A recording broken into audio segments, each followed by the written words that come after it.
Assalomu alaykum, hurmatli komissiya a'zolari. Nomzodni tanishtirib o'taman. Hop, To'rabekov Aziz Tillabekovich, 1988 yil Jizzax viloyati Forish tumanida tavallud topganlar. Ma'lumotlari oliy, Toshkent davlat iqtisodiyot universitetida bank ishini tamomlaganlar. Bir qancha o'sha Markaziy bank Jizzax viloyat bosh boshqarmasida iqtisodiy sohada sferada ya'ni ishlaganlar. Bugungi kunda hech qayerda ishlamaysiz siz. Hozircha Vaqtinchisiz. sizda hozir Anvar aka mikrofon. Anvar aka gapirdi. Hop, okey. Unaqamiz bor, savollarimiz bor. Tasodifan tushadigan savollar bor edi.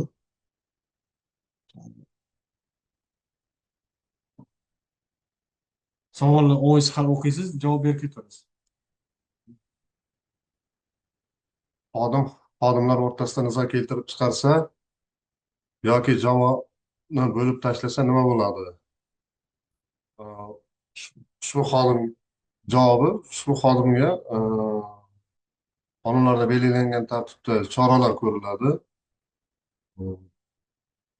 Ishdan bo'shatishgacha bo'lgan davrda choralar ko'rilishi mumkin. Ikkinchi savol. Reyting baholashni mustaqil amalga oshiruvchi ekspertlar guruhi tarkibi qanday shakllantiriladi?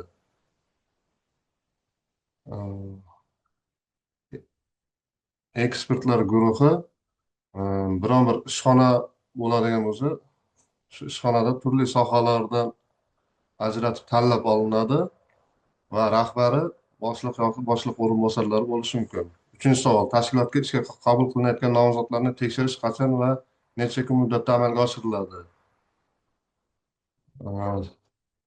Tashkilotga ishga qabul qilinayotgan nomzodlarni tekshirish 1 oy muddatgacha amal qiladi muddati. Agar qo'shimcha o'rganish kerak bo'lsa, yana cho'zilishi mumkin. Tashkilotlarda manfaatlar Bir oy deb xat yozilgan. anaqa davlat fuqarolik xizmat qonunida yozilgan. Tashkilotlarda manfaatlar to'qnashuvi holatlari to'g'risida xabar berish tartibi qanday? Tashkilotlarda manfaatlar to'qnashuvi holati birinchi o'rinda shu tashkilot rahbari ogohlantiriladi. Agar ogohlantirish imkoni bo'lmasa, shu farmoyish chiqqan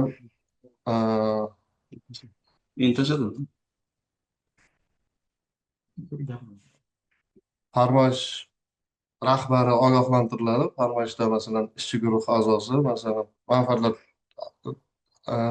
manfaatlar to'qnashuvi asosan tekshirish paytlarida kelib chiqadi. Kimnidir akasi, kimnidir ukasi bo'ladi. Almashtirishni so'rashi mumkin, masalan yaqin qarindoshchilik bo'lsa, shu tekshirish anaqa davomida. Manfaatli to'qnashuv turi nechta o'zi? Manfaatlar to'qnashuvi Ikkita turi. Hop, keyingisi. Korrupsiyaga qarshi kurash ishlarining samaradorligini reyting baholash natijalari xolisligini kim tekshiradi? Samaradorligini.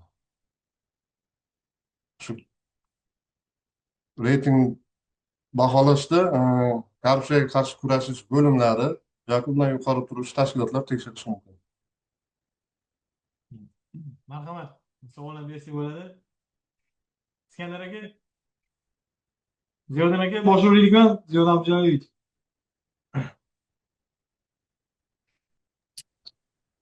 Mani savolim bor edi. O'zi korrupsiya bo'limi nimaga kerak o'zi tashkilotga o'zi?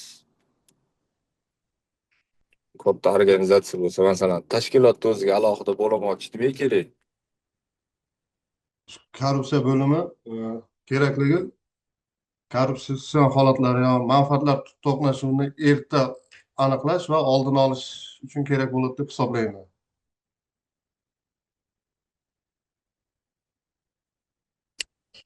Bo'li boshqa savolim yo'q. Marhamat, Iskandar aka. Assalomu alaykum.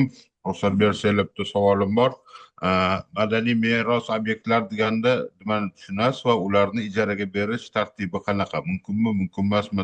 Qanaqa tartibda beriladi? Shu to'g'risida qisqacha ma'lumot bersangiz. Madaniy meros bu ko'proq shu anaqa yodgorliklarni, bino inshootlarni tushunaman.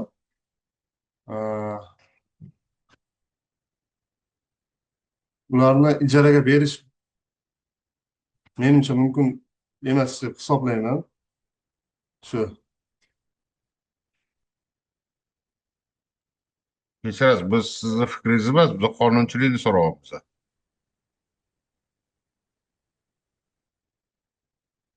Qonunchilik bo'yicha o'qimaganman. Marhamat. Anvar aka, Barnopa. Assalomu alaykum. Assalomu Savolim shundan iboratki, bu asosiy savol bu. Qonunchilikda ham yozilgan bu. Endi korrupsiya o'zi nima bu? Korrupsiyaga bir ta'rif bersangiz. Korrupsiya bu shaxsiy manfaatni yoki boshqa bir shaxsni manfaatini ko'zlab qonunlardan chetga chiqib harakat qilish, ya'ni moddiy manfaatdorlik evaziga yoki boshqa sabablarga ko'ra.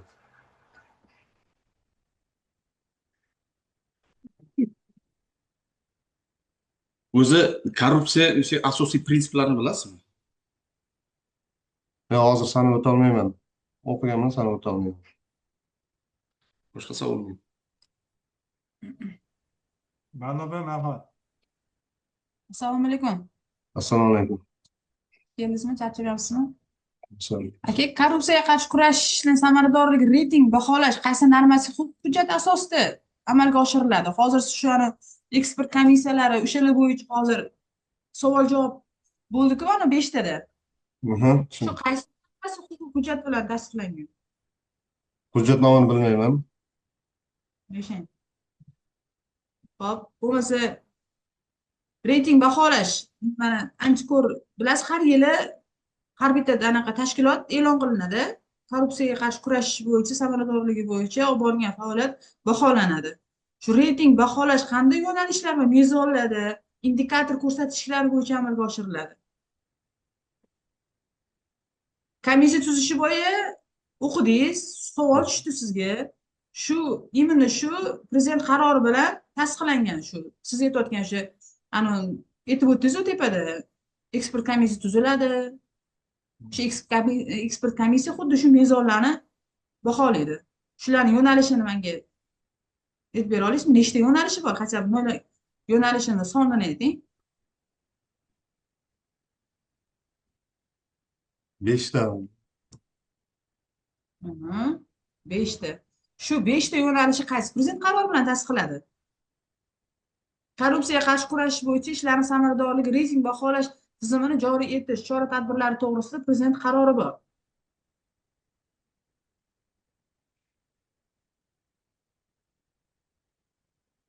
o'n 12 yanvar 2022-yilda tasdiqlangan. Mana shu vakil. Sonini aytchi, shu prezident qarorining sonini bilasizmi? Yo'q, sonini bilmayman, eslolmadim to'g'risi. Boshqa savolim yo'q, Bezor. Rahmat. Sarvar aka, marhamat.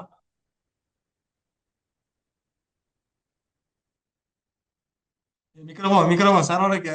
Ovoz eshitilmayapti. Assalomu alaykum.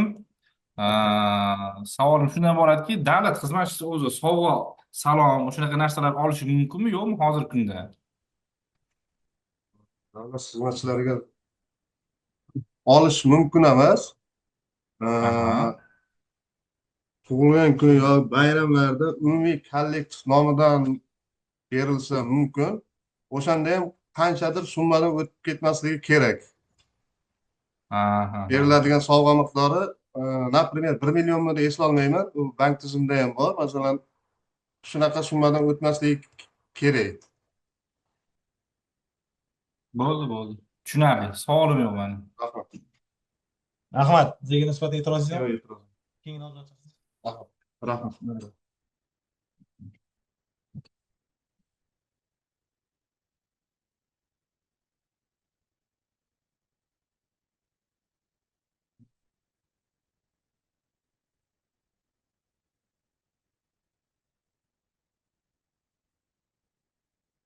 Keling.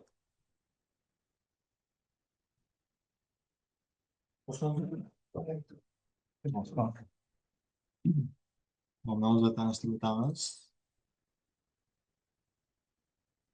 Hamidizmi? Shahriyor Hamidov.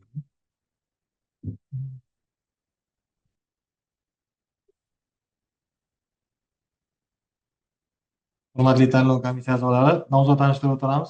Shahriyorov Hamidulla Shuhrat o'g'li 1993-yil Samarqand viloyati Urgut tumanida tavallud topganlar. Ma'lumotlari oliy Toshkent davlat yuridik universitetida bakalavr va magistraturani yurisprudensiya, korrupsiyaga qarshi kurashish va kompaniyalash nazorat yo'nalishini tamomlagan ekanlar. Bir qancha davlat idoralarida va mas'uliyati cheklangan jamiyatlarda ishlaganlar. Bugungi kunda O'zbekiston Respublikasi Sport vazirligida yuridik bo'limda bosh yuriskonsult lavozimida mehnat faoliyatini olib bormoqdalar. Hamidulla aka, sizga hozir yengilcha tartib chiqqan, random asosda savol beriladi, keyin yana suhbat bo'ladi.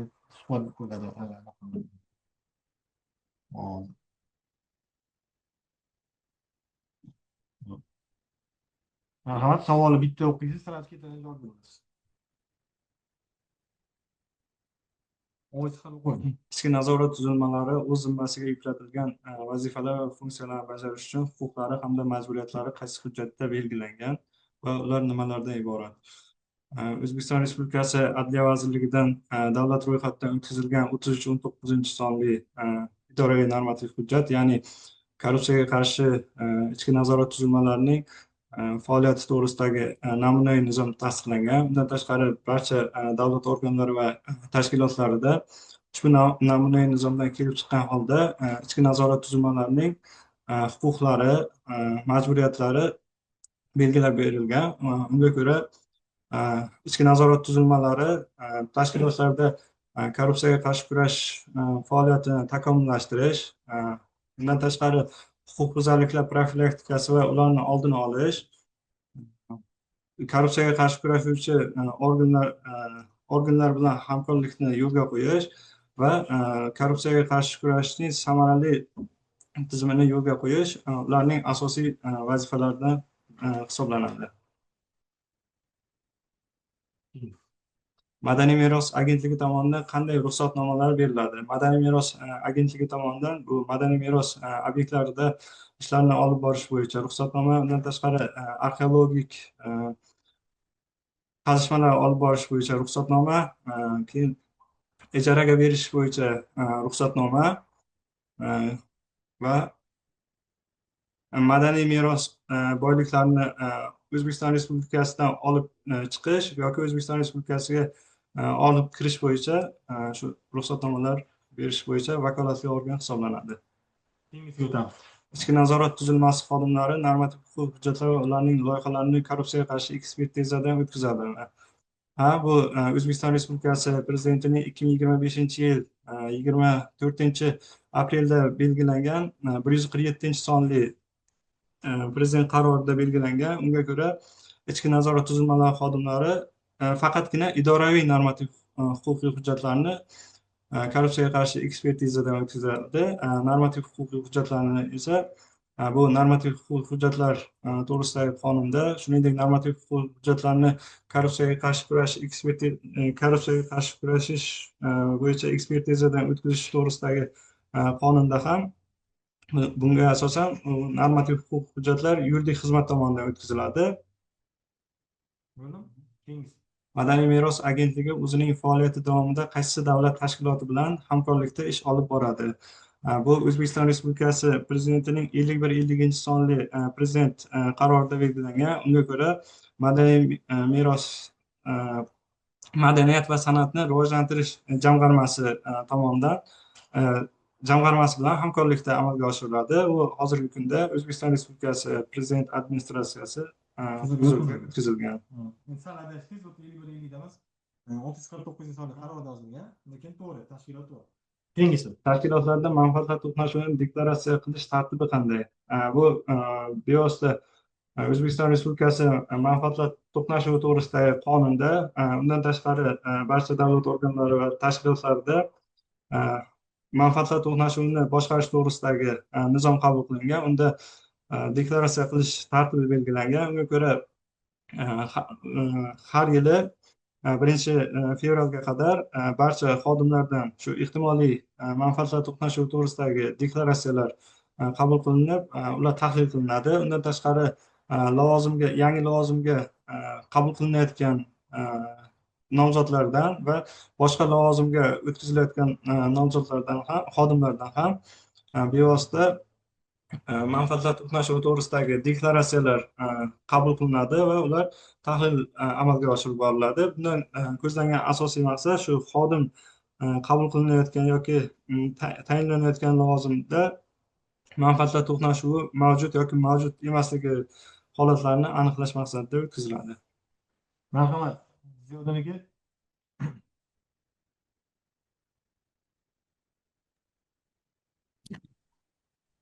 Assalomu alaykum. Assalomu alaykum. Tashkilotda aniqlangan manfaatlar to'qnashuvi holatlari kim tomonidan huquqiy baho beriladi? Bu bevosita manfaatlar to'qnashuvi bo'yicha maxsus bo'linma, ya'ni bu manfaatlar to'qnashuvi to'g'risidagi qonunda ko'rsatib o'tilgan maxsus bo'linma tomonidan ishlar tashkillashtiriladi. Agar manfaatlar to'qnashuvi mavjud degan to'xtamga kelinadigan bo'lsa, ushbu holatlar bevosita tashkilotning odob axloq komissiyasi tomonidan ko'rib chiqiladi va shunga qarab chora-tadbirlar belgilab olinadi.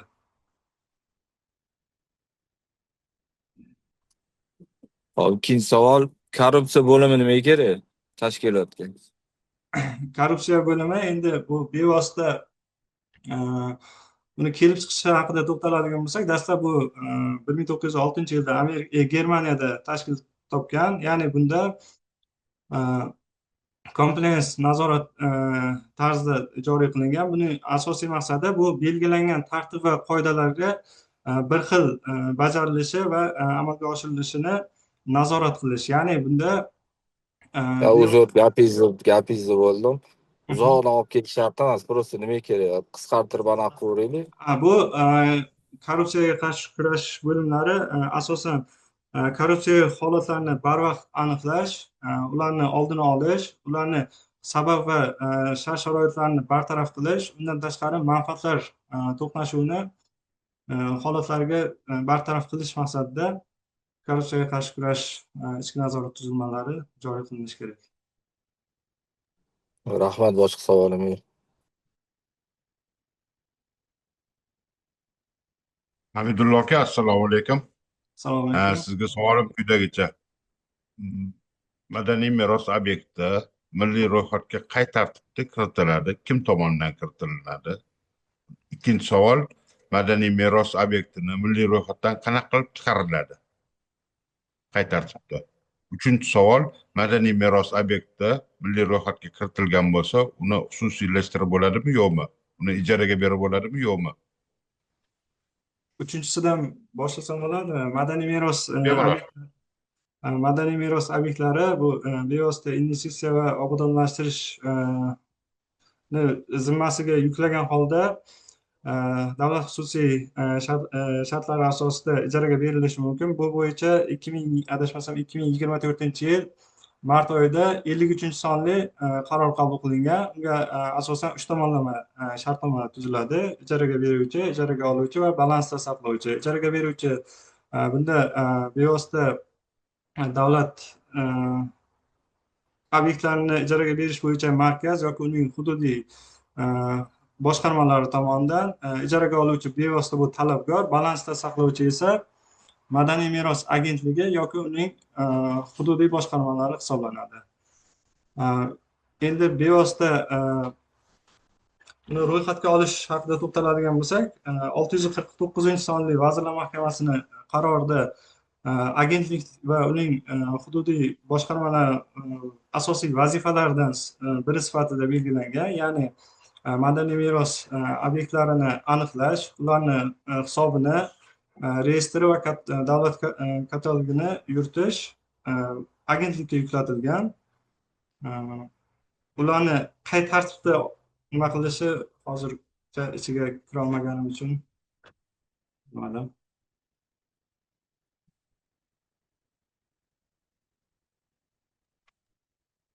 Savolim, ya'ni chiqarish tartibi qanaqa? Chiqarsa bo'ladimi yo'qmi? Xususiylashtirsa bo'ladimi yo'qmi? Yo'q, Gap xususiylashtirib madaniy bo'lmaydi. meros obyekti haqida ketyapti. Xususiylashtirib bo'lmaydi, lekin ijaraga bersa bo'ladi. Ijaraga bersa bo'ladi. Ro'yxatdan chiqarish qay tartibda bo'ladi? Mumkinmi, Buni mumkin emasmi? buni bilmadim. Menda savol yo'q. Marhamat, Anvar aka, Damla opa.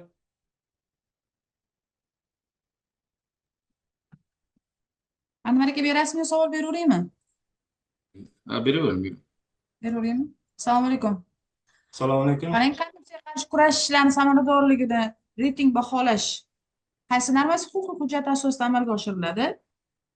O'zbekiston Respublikasi Prezidentining 2022-yil 12-yanvardagi korrupsiyaga qarshi kurash ishlari samaradorligini reyting baholash tartibi to'g'risidagi qarori qabul qilingan PQ81-son. Unga ko'ra reyting baholash tizimi amalga oshiriladi. Bunda asosan 5 ta yo'nalish, 29 ta indikator bo'yicha har bir davlat organi va tashkilotlari har yil yakuni bo'yicha 1-martga qadar baholanib e'lon qilinadi. Rahmat. Reyting baholashni nechta yo'nalishi bor edi? O'sha 29 5 ta yo'nalish.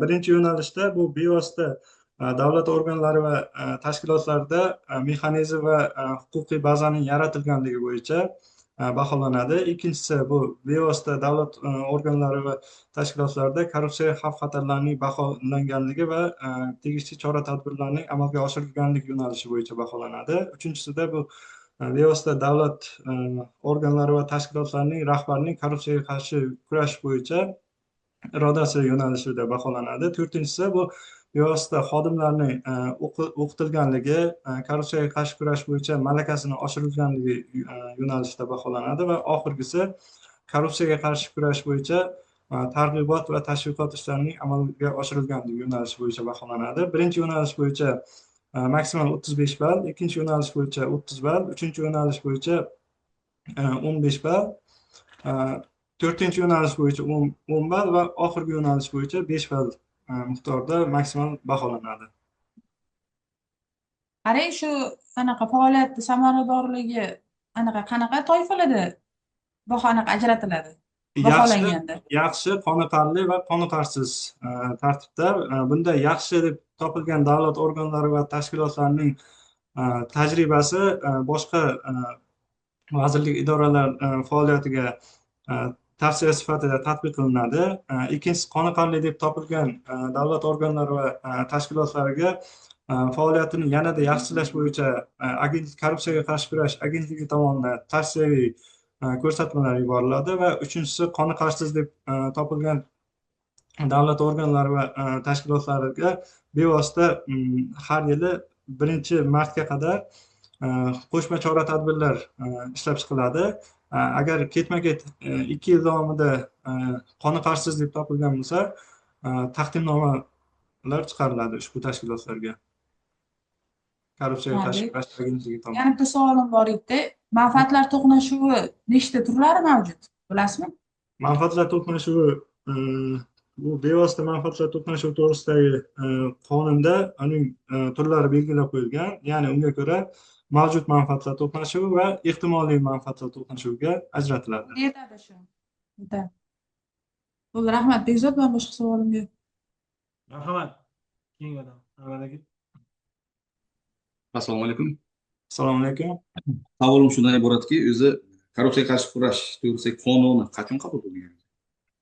2017-yil 3-yanvarda 619-son bilan ro'yxatdan o'tkazilgan. 419. 419 o'zi. 419. Demak, yana ikkinchi savolim shundan iboratki, o'zi madaniy merosga oid asosiy, demak, normativ huquqiy hujjatlarni bilasizmi? Yo'q. Agentlik faoliyati bilan bog'liqmi? Agentlik faoliyati bilan bog'liq. Bu bevosita O'zbekiston Respublikasi Prezidentining 2023-yilda qabul qilingan 177-sonli qarori bor. Undan tashqari Vazirlar Mahkamasining 649-son bilan tasdiqlangan Madaniy meros agentligi to'g'risidagi nizomni tasdiqlash haqidagi qarori mavjud. Asosan shu ikkita hujjat. Qonunni ham bilasizmi? Qonun. Madaniy meros to'g'risida qonun. Yo'q, u bilan tanishganim yo'q edi. Böyle savolim yo'q. Aka, marhamat. Assalomu alaykum. Assalomu alaykum. Savolim shundan iboratki, kimlar mansabdor shaxs hisoblanadi? Mansabdor shaxs bu bevosita Jinoyat kodeksida unga ta'rif berilgan. Unga ko'ra, ya'ni bu doimiy yoki vaqtinchalik muayyan lavozimga tayinlangan yoki saylangan shaxslar, shuningdek ularga bevosita tashkilot nomidan faoliyat yuritishi, ya'ni tashkilot nomidan imzo qo'yishi yoki shu tashkilot nomidan ish olib borishi mumkin bo'lgan shaxslar mansabdor shaxslar hisoblanadi. Agar agentlik kesimida oladigan bo'lsak, bevosita agentlik direktori, ularning o'rinbosarlari mansabdor shaxs hisoblanadi. Bo'ldi, tushunarli. Savolim yo'q. Rahmat. Bizga nisbatan e'tirozingiz yo'q? Yo'q, O'zimizcha. Rahmat. rahmat.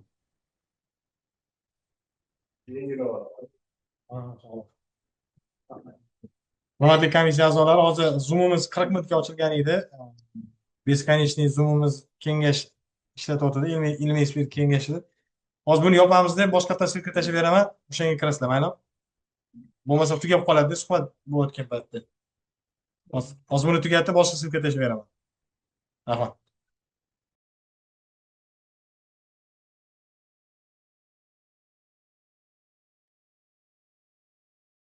Skennerga kirdi.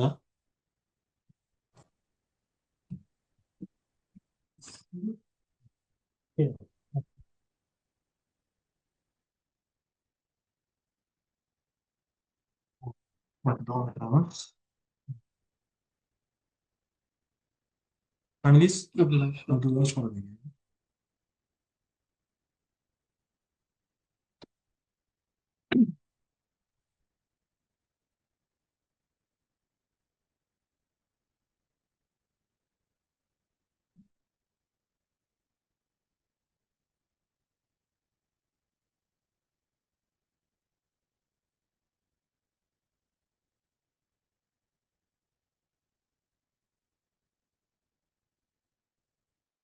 Nomzod Abdullayev Shuhrat Sharofiddin o'g'li 1997-yil Zafarobod tumani tavallud topganlar. Ma'lumotlari oliy Toshkent arxitektura qurilish universitetida va keyinchalik o'sha Toshkent davlat iqtisodiyot universitetida tamomlagan ekanlar. Qancha davlat muassasalari va mahsulot cheklangan jamiyat tashkilotlari ishlagan. Eshitilmayapti bizaga. Eshitilmayaptimi? Endi eshitildi. Ha, bo'ldi. Xo'p.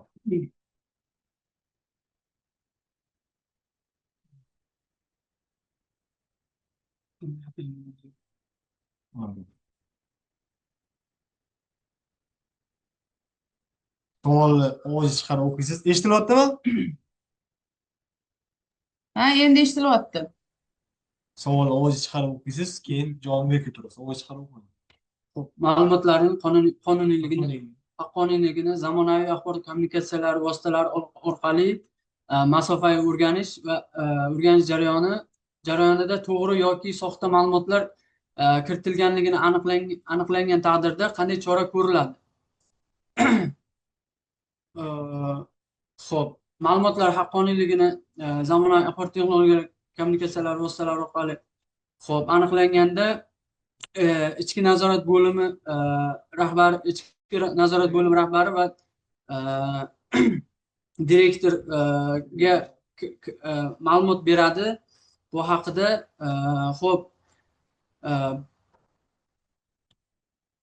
bu keyin o'sha hujjat tayyorlagan xodimga nisbatan axloqiy yoki o'sha jinoiy javobgarlikkacha bo'lgan choralar ko'riladi.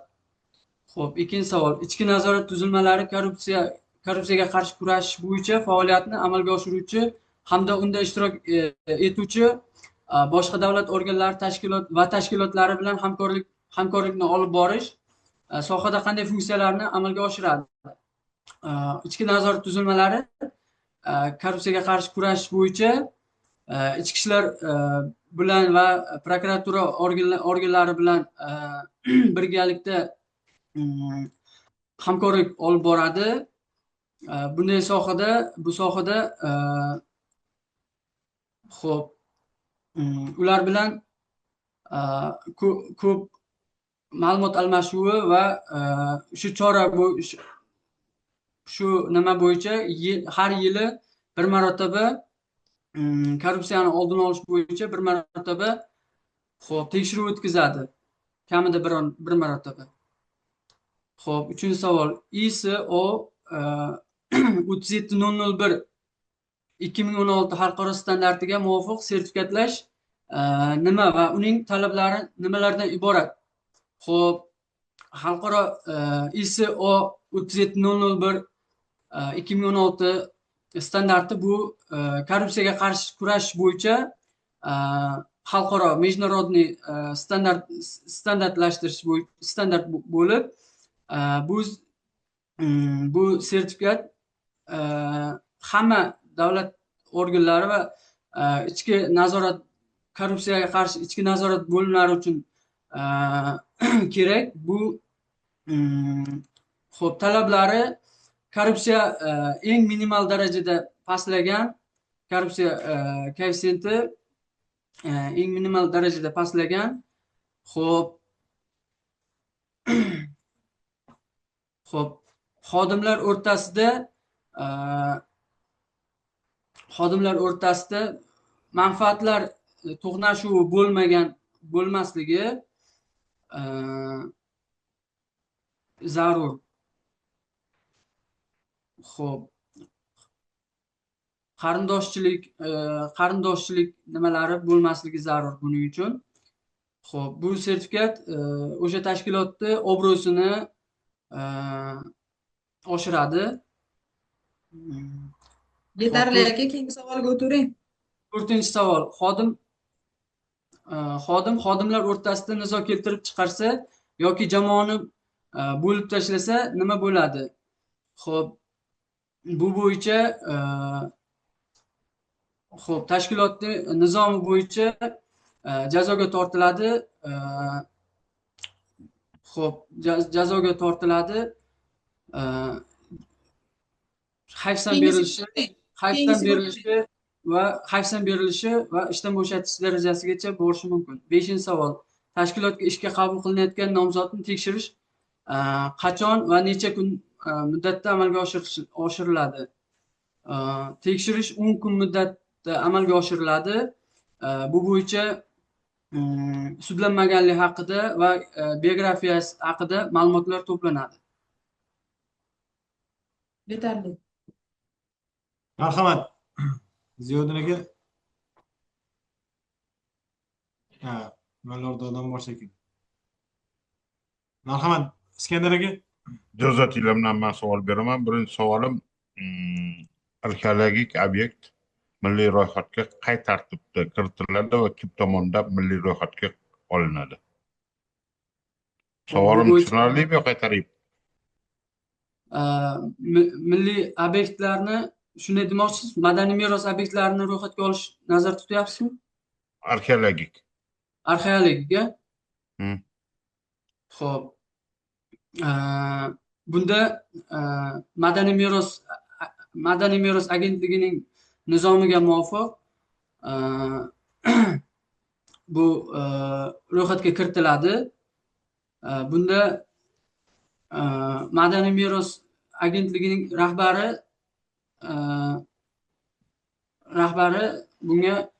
buni tasdiqlaydi.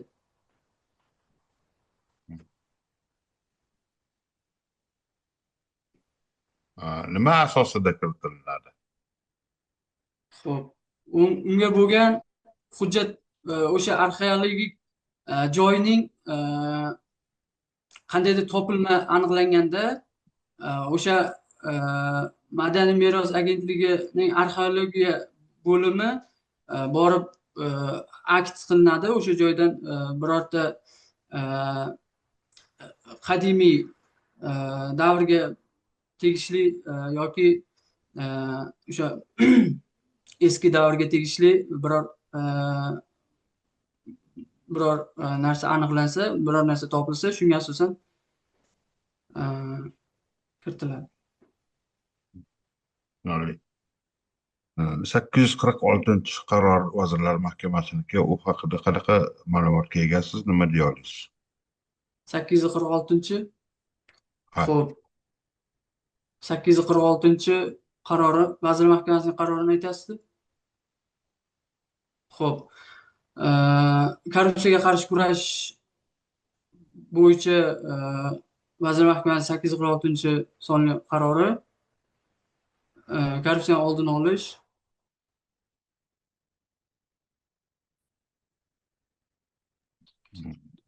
Ozgina yanlishib ketdingiz. Birinchi savolimda to'g'ri javob quyidagicha bo'ladi. Ya'ni arxeologga xulosasi, tarixshunoslarning xulosasi va ular taqdim qiladi kimga? Ya'ni ilmiy ekspert kengashga. Ular milliy ro'yxatga kirgizishadi. 846 qaror Vazirlar Mahkamasiniki 19-yildagi bu madaniy meros obyektlari haqidagi qaror. Korrupsiyaga aloqasi sal kamroq. Menda savolim yo'q, marhamat. Ziyodin aka, marhamat. Assalomu alaykum. salom. Manfaatlar to'qnashuvi necha turga bo'linadi? Manfaatlar to'qnashuvi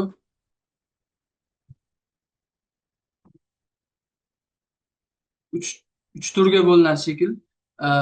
Bunda moddiy korrupsiya aniqlanishi va sovg'a shu tarzda qarindoshchilik. O'zi manfaatlar to'qnashuvi nima o'zi? Manfaatlar to'qnashuvi bu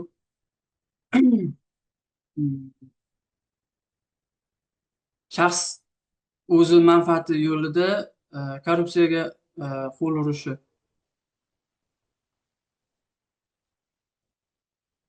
Xo'p, korrupsiya bo'limi nimalarga mas'ul o'zi? Korrupsiya bo'limi. Korrupsiya bo'limi nimalarga mas'ul deyapsizmi? Korrupsiya bo'limi o'sha tashkilotni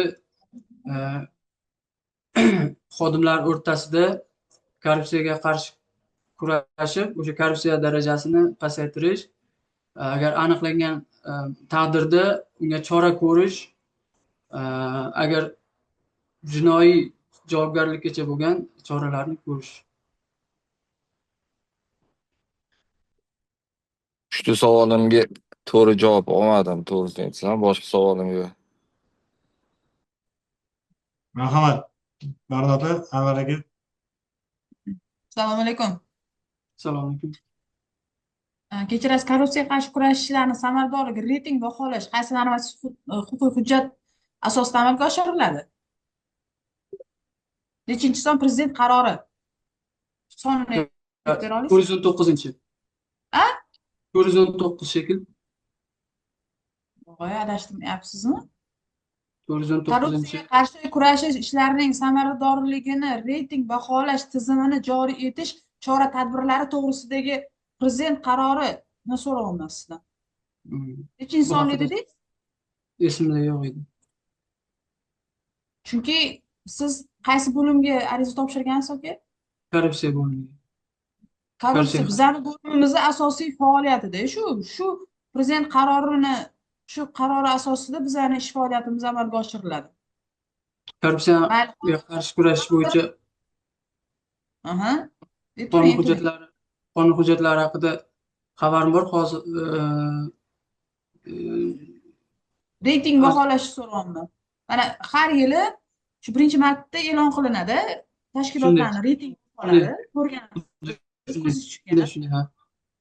qaysi prezident asosida anaqa sizga soddaroq tushuntirganda ish olib boriladi. Xo'p, mayli, reyting baholashni nechta yo'nalishi bor? Sonini ayting. Xo'p, nechi balldan nechi ballgacha baholanadi? Qani o'sha tashkilot, siz ishlayotgan tashkilotda korrupsiyaga qarshi kurash samaradorligini, faoliyati nechi balldan nechi ballgacha belgilangan? 1 balldan 5 ballgacha edi. Qoniqarli, yaxshi. 1 balldan 5 ballgacha nechta indikatori bor? 5 ta yo'nalish nechta indikatori bor? Shu yaxshi, qoniqarli, qoniqarsiz shu nechtadir indikatorga qo'yilgan baholar asosida qo'yiladigan toifalarni aytyapsiz siz.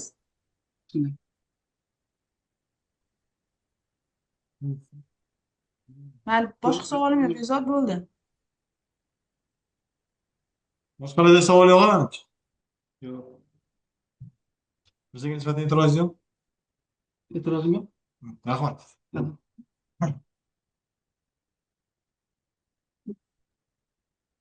Hop, bir nafar nomzodimiz bor, onlayn qatnashadilar. Hop, sog' bo'ling.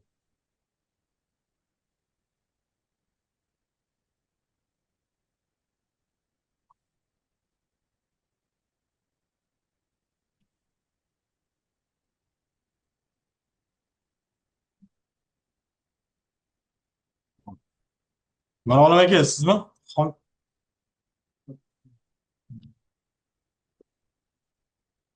Kadr kim ekan? Shu Mirolim aka bo'lsa kerak. Mirolim aka. Assalomu alaykum. Assalomu alaykum. Yaxshimisiz? Hop, hozir tanishtirib o'tamiz. Zoom qilamiz kerak.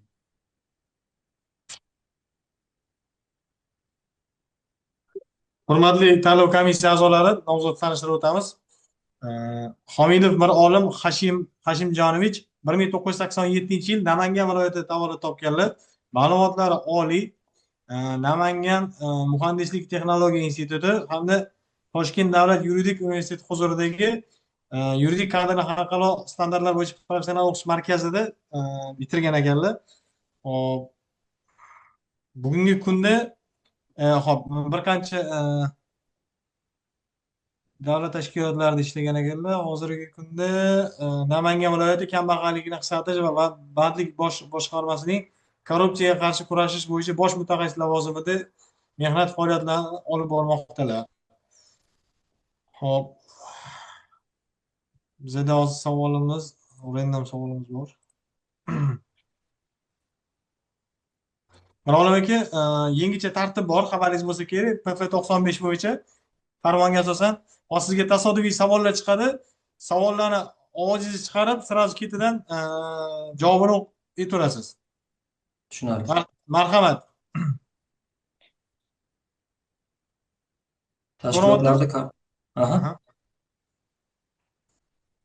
Tashkilotlarda korrupsiyaviy xavf-xatarlarni baholash qachon va kim tomonidan amalga oshiriladi?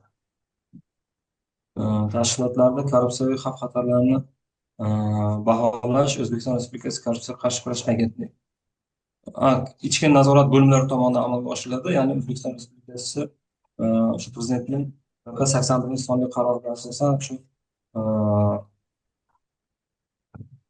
xavf-xatarlar xaritasi tuziladi. Shu xavf-xatarlar xaritasiga asosan shakllantiriladi va korrupsiyaga qarshi kurash agentligi tomonidan u tahlil qilinadi.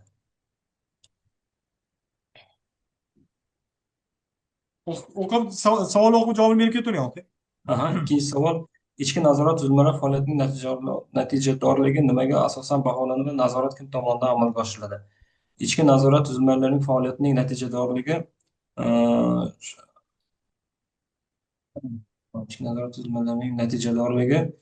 nimaga asosan baholanadi va nazorat kim tomonidan amalga oshiriladi? O'zbekiston Respublikasi Korrupsiyaga qarshi kurash agentligi tomonidan nazorati amalga oshiriladi. Natijadorligi shu ichki nazorat tuzilmalari shu O'zbekiston Respublikasi Vazirlar Mahkamasi tomonidan tasdiqlangan 829-sonli nizom asosida amalga oshirilgan ishlar bo'yicha ularni amalga oshirgan ishlari taqdim etilgan hisobotlar asosida baholanadi va korrupsiyaga nazorati korrupsiyaga qarshi kurash agentligi tomonidan nazorat qilinadi. Uchinchi savol. Tashkilot xodimlarini korrupsiyaga qarshi kurash bo'yicha o'qitish uchun tashkilotlarning qaysi tuzilmasi mas'ul va ushbu yo'nalishda tashkil etilgan o'qitish ishlarini kim muvofiqlashtiradi? Bu korrupsiyaga qarshi kurash sohasida shu tashkilotni ichki nazorat tuzilmasi, ya'ni korrupsiyaga qarshi kurash bo'yicha bo'linmasi mas'ul hisoblanadi va bunga O'zbekiston Respublikasi Adliya vazirligi, O'zbekiston Respublikasi korrupsiyaga qarshi kurash agentligi hamda O'zbekiston Respublikasi Bosh prokuraturasi huzuridagi Bosh prokuraturasi huquqni muhofaza qiluvchi organlar akademiyasida o'qitiladi. Buni tashkilot, korxona, muassasani inson resurslarini rivojlantirish boshqarish shubasi va ichki nazorat tizimi, ya'ni korrupsiyaga qarshi kurash bo'yicha bo'linmasi tashkillashtiradi. Ichki nazorat tuzilmalari o'z faoliyatida kimga bo'ysunadi va kimga hisobdor hisoblanadi? Ichki nazorat tuzilmasi o'z faoliyatida rahbarga shu tizim rahbariga to'g'ridan-to'g'ri rahbarga bo'ysunadi hamda o'sha rahbarga va korrupsiyaga qarshi kurash agentligiga hisobdor hisoblanadi. Korrupsiyaviy xavf-xatarlar xaritasi ana shu tashkilot, korxona, muassasasida tuziladi. Bu xavf-xatarlar xaritasi, ya'ni shu tashkilot, korxona, muassasasidagi tarmoqlar, sohalar va bo'limlarni korrupsiyaviy xavf-xatarlari va qaysi sohalar, qaysi tarmoqlarda buni korrupsiyaviy xavfi o'rta, yuqori, past darajalarda belgilangan holda shu xavf-xatar xaritasiga muvofiq korrupsiyaviy holatlarni oldini olish choralari ko'riladi. 5-chi. Marhamat, savollar bersak bo'ladi. Ziyoddin aka, o'zingiz boshlab berasizmi? Assalomu alaykum. Assalomu alaykum. Manfaatlar to'qnashuvi necha turga bo'linadi?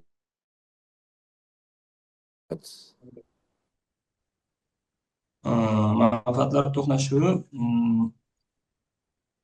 O'zbekiston Respublikasi manfaatlar to'qnashuvi to'g'risidagi qonunga asosan tartibga solinadi, ya'ni o'zining va yaqin qarindoshlarining va o'ziga qarashli shaxslarning manfaatini ko'zlagan holda shu harakat davlat va jamiyat ehtiyojlariga zarar yetkazishi harakat yoki Gapingizni bo'ldim. Prosta necha turga bo'linadi? O'shani ayting. Ikkita turga. 2 turga bo'linadi. Turini ayting. Shaxsiy va ijtimoiy.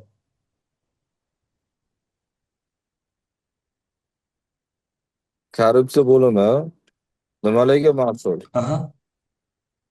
Korrupsiyaga qarshi kurashish bo'limi ana shu tashkilot, korxona, muassasada birinchisi O'zbekiston Respublikasi manfaatlar to'qnashuvi to'g'risida qonun talablariga rioya qilinishi, korrupsiyani oldini olish, tizimda korrupsiyaviy holatlarga yo'l qo'ymaslik, davlat xaridlari to'g'risida qonun talablariga rioya qilinishi, xodimlar o'rtasida korrupsiyaviy holatlar kelib chiqishini oldini olish hamda ichki huquq ustuvorligini ta'minlashga mas'ul hisoblanadi. Bu faoliyati shu O'zbekiston Respublikasi korrupsiyaga qarshi kurash to'g'risidagi qonuni, 51-77 sonli qaror, 62-57 sonli prezident farmonlari, 829 sonli Vazirlar Mahkamasi qarorlari bilan tartibga solinadi.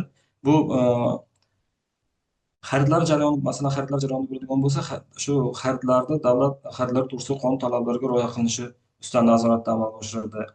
Manfaatlar to'qnashuvi kelib chiqishini oldini olish bo'yicha shug'ullanadi. Kadrlar shaxsiy tarkibida ishga qabul qilishda shu 51-77 sonli qarori birinchi bandiga asosan tanlov, mana shu Argos tanlov tizimiga rioya qilinishi ustidan amalga oshiradi. Xodimlar o'sha deklaratsiyalarni to'ldiradi, ularni tahlil qiladi, korrupsiyaviy omillar kelib chiqishini tahlil qiladi. Agarda tizimda korrupsiyaviy holatlar aniqlangan yoki kelib chiqish holatlar bo'ladigan bo'lsa, to'g'ridan-to'g'ri yuqori turuvchi rahbariga va huquqni muhofaza qiluvchi organlarga ma'lumot taqdim qilishga mas'ul hisoblanadi. Rahmat, boshqa savolim yo'q. Rahmat.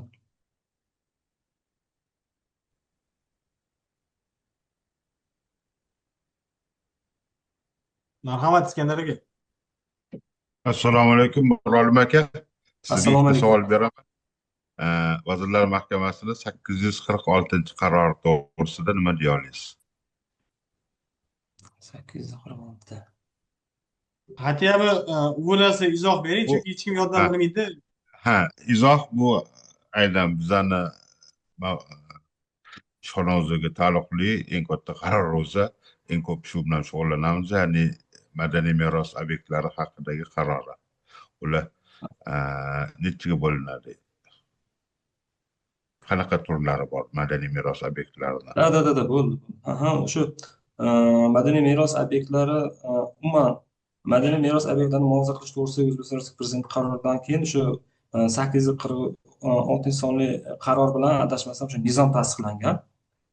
Shu nizomda madaniy meros obyektlari to'g'risida tushunchalar berilgan. Ya'ni ansambl nima, ziyoratgoh nima, madaniy meros muqaddas qadamjonlar nima, ana shu sohaga oid munosabatlarni tartibga soluvchi Vazirlar Mahkamasi qarori hisoblanadi. Shuningdek, unda o'sha madaniy meros agentligi va uning hududiy organlarining vakolatlari to'g'risida ham shu normativda keltirilgan. Mani savolim, milliy ro'yxatga kirgan obyektlar necha turga bo'linadi? Bittasini sanab o'tdingiz. Ro'yxatga kiritilgan obyektlar ansambllar, muzeylar, tarixiy ziyoratgohlar, qo'riqxonalar,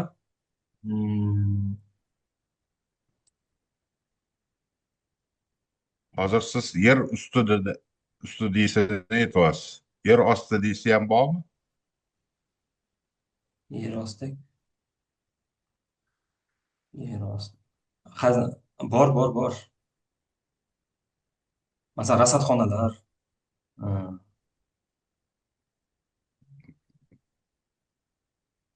Endi madaniy meros obyektlari sohasi bo'yicha shu deputat bo'lgan vaqtimda juda shu sohaga qiziqib shug'ullanganmiz. Endi ancha shu hammasini o'zim yashaydigan hududda kadastr pasportlarini shakllantirish bo'yicha ham ancha shug'ullangandik.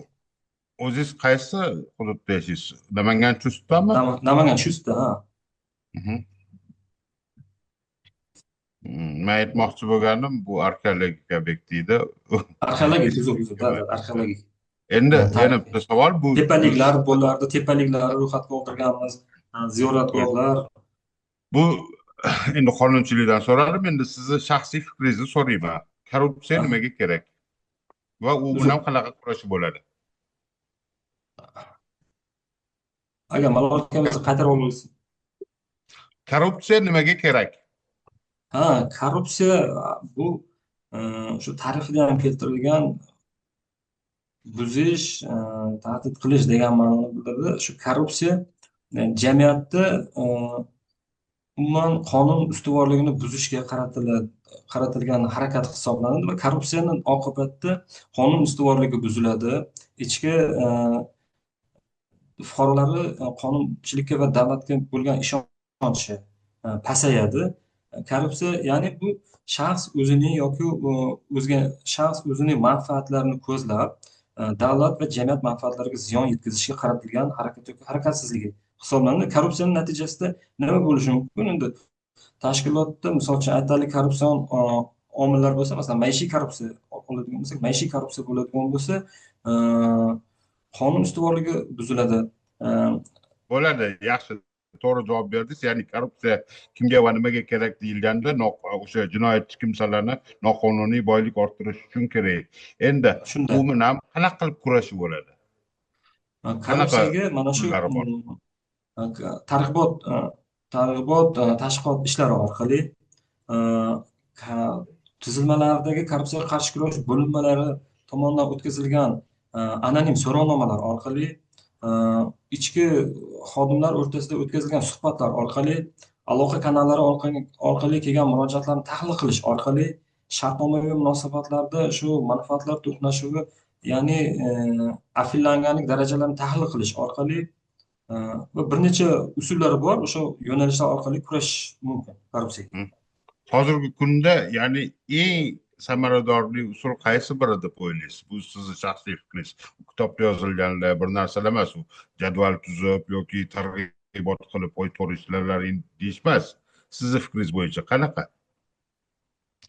Hozir eng samarali bo'ladigan usuli jamoatchilik nazorati orqali kurashish ya'ni yo'nalishidagi usul, ya'ni ommaviy axborot vositalari orqali, anonim ha, so'rovnomalar o'tkazish orqali, jamoatchilik fikrini o'rganish orqali kurash samarali usul hisoblanadi. rahmat, qisman man to'g'ri javob oldim sizdan, ya'ni shaffoflik orqali demoqchi bo'ldingiz. Shunday, Rahmat. shunday. Keyingi savol. Sarvar aka marhamat. Assalomu alaykum. Assalomu alaykum. Aka, endi siz mana shu korrupsiya bo'limiga ishga qabul qilishga nomzod sifatida o'zingiz nima qilgansiz? Bevosita o'ylaymanki, o'sha Madaniy meros agentligini o'sha faoliyatiga doir bo'lgan hujjatlarni ham ko'rib chiqqansiz deb o'ylayman. Savolim shundan iboratki, Madaniy meros agentligi tashkiloti qaysi tashkilot bilan bevosita o'zini faoliyatini muvofiqlashtirib boradi? Bu ham o'sha normativ hujjatlar, kadrlar masalasi hamma har tomonlama, demak, qaysidir tashkilot bilan biz bevosita hamkorlikda ish olib boramiz. Bu qaysi tashkilot hisoblanadi? Madaniy meros agentligi, men endi oldin bu adashmasam Madaniyat vazirligi huzurida faoliyat yuritdi, turizm qo'mitasida faoliyat yuritdi. Endi faoliyatni amalga oshirishda shu nizomda ham ko'rsatib qo'yibdi, ya'ni O'zbekiston Respublikasi Vazirlar Mahkamasi, mahalliy davlat hokimiyati organlari, Madaniyat vazirligi, Noto'g'ri. Bitta. Noto'g'ri. tushunmadim. Yo'q, qo'shib qoldi. Aytavering. Madaniyat vazirligi va bilan hamkorlikda faoliyatni amalga oshiradi. Endi siz ancha oldin men uchun nima qilgansiz? Yaqingi hozirgi holatda nimalarni ko'rib chiqmagan ekansiz. U Madaniyat vazirligi, undan keyin Turizm va sport vazirligi, undan keyin Turizm va madaniy meros vazirliklari huzurida bo'lgan. U ancha oldin, 2023-yildan boshlab hozirgi kunda prezident administratsiyasi huzuriga o'tgan tashkilot bor, Madaniyat va san'atni rivojlantirish jamg'armasi bor. Madaniyat va san'at rivojlantirish jamg'armasi bilan biz bevosita o'sha o'zimizni faoliyatimizni ham o'sha normativ hujjat qilamizmi yoki yo'l xarita belgilaymizmi yoki kadrlar masalamizmi, o'sha tashkilot bilan biz doimiy ravishda o'sha muvofiqlashib boramiz. Boshqa savolim yo'q, rahmat.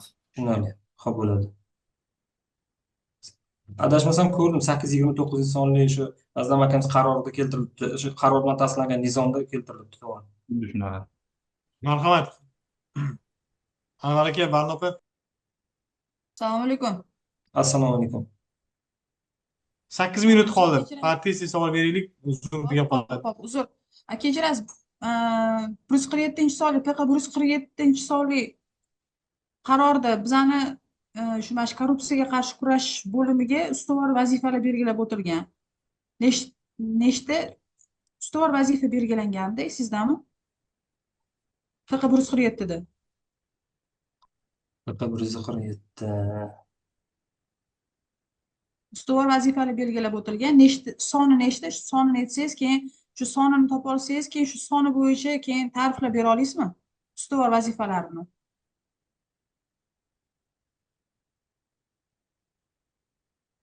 Davlat tashkilotlarini korrupsiyaga qarshi ichki nazorat bo'linmalari mustaqilligini ta'minlash hamda faoliyat 5 ta. samaradorligini oshirish chora-tadbirlari to'g'risida 5-martda o'tkazilgan yig'ilishdan keyin qabul qilingan 147-sonli davlat organ tashkilotlari korrupsiyaga qarshi nazorat bo'linmalarining ustuvor vazifalari belgilangan 147. Shunda ustuvor vazifalarimiz belgilangan shu bo'limmi? Korrupsiyaga qarshi kurashish bo'limi. Shunda nechta ustuvor vazifa belgilab o'tdilar? Davlat rahbari.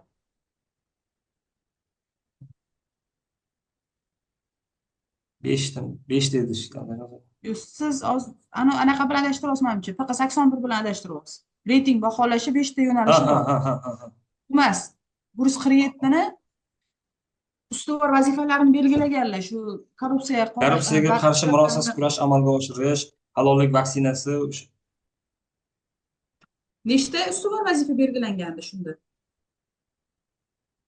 11 edi adashmasam. 50% undan ortiq xo'jalik jamiyatlaridagi keyingi o'rinlarda davlat organlari va tashkilotlari korrupsiyaga qarshi ichki nazorat bo'linmalarining ustuvor vazifalari etib quyidagi belgilansin deb boshlangan. Sizga shpargalka qani? Nechta ustuvor vazifasi bor ekan?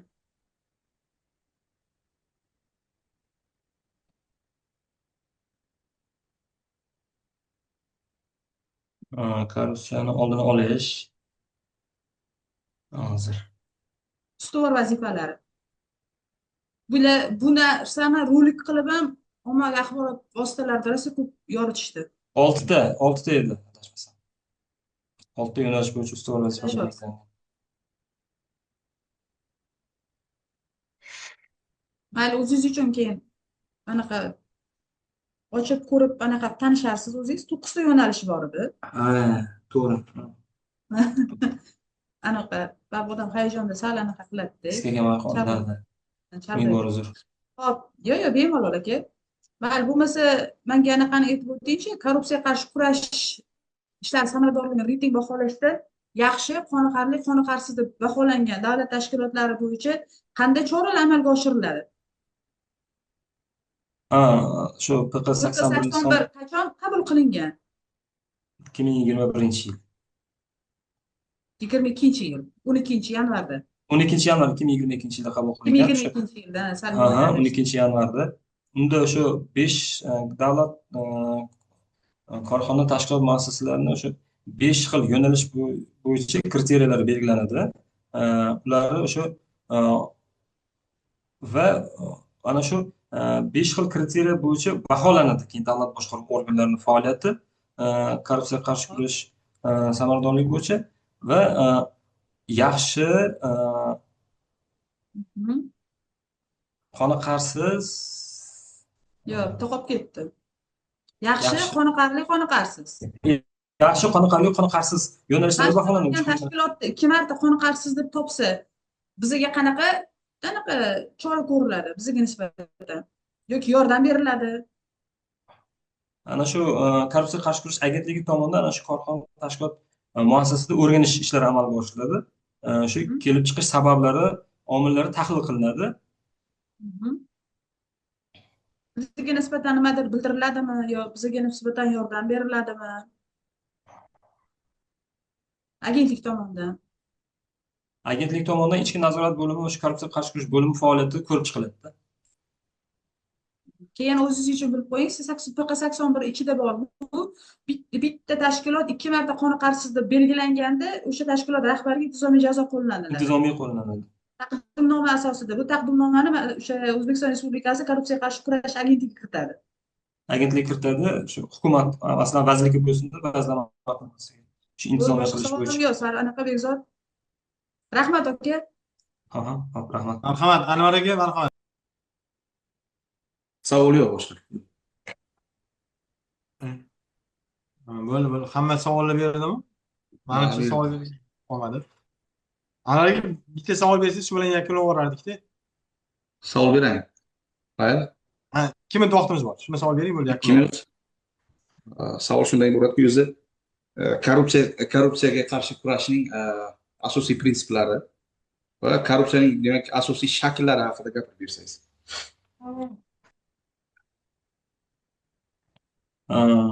Korrupsiyaning shakllari maishiy korrupsiya, iqtisodiy korrupsiya,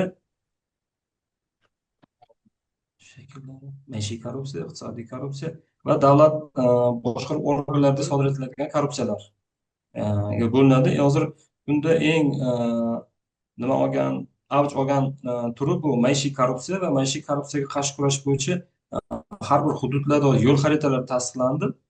Agentlik, Bosh prokuratura hamda Senat raisi tomonidan va ana shu yo'l xaritaga asosan maishiy korrupsiya, uni kelib chiqish sabablari va omillarini tahlil qilinmoqda.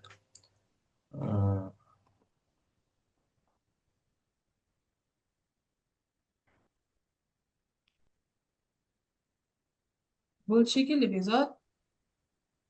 Prinsiplari haqida-chi? Asosiy prinsiplarni aytsangiz. Bu baribir javob kala qo'ydi. Endi mayli, ana shu prinsipga korrupsiyaga qarshi kurash to'g'risida qonunga asosan shu prinsiplari qonuniylik, shaffoflik, jazo uchun shu qilmish uchun jazoning muqarrarligi prinsiplari bor. Shu korrupsiyaga qarshi kurashishda tenglik prinsiplariga amal qilinadi. O'zi davlat va fuqarolik jamiyatining o'sha hamkorligi ham kirishi mumkinmi, yo'q? Uzr, gapinglarni Prinsipga bo'lamiz. Uzr, Qamqorlik gapinglarni berish bo'lamiz. mumkinmi yo'qmi bunaqa? Savolingizni tushundim. Gapiravering, Bekzod. Bekzod, gapiravering. Okey, bizga nisbatan e'tirozingiz yo'qmi? Yo'q, hech qanday e'tiroz yo'q. O'zimiz hali yig'ilib muhokama qilamiz. Onlayn shaklda sizga javobini beramiz. Ishtirokingiz uchun Xo'p, rahmat. Xo'p, bo'ldi. Kattakon rahmat. Hammaga rahmat. Rahmat. Xo'p.